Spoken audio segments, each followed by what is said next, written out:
చిన్నపిల్లలు చేసే cheese onion cutlet అండి. దీనికి కావాల్సినవి ఆనియన్స్, పొటాటో, పిండి మరియు ఆయిల్, ఉల్లిపాయలు కావాలి అండి. దీనికి ఆనియన్స్ని ముందు గుండ్రంగా కట్ చేసుకోవాలి. బంగాళదుంపను ఉడకబెట్టి ముద్దగా చేసుకోవాలి.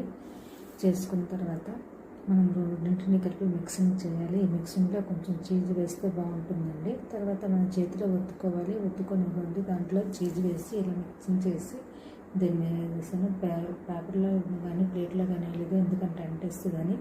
దీంట్లో వేసేటప్పుడు పసుపు ఇప్పుడు ఏం చేయాలంటే కొంచెము రొట్టె పిండిలో ఉన్న ఉప్పు, పసుపు, కారం కలిపేసి మనం ప్రిపేర్ చేసుకుని ఉంచుకుంటామండి.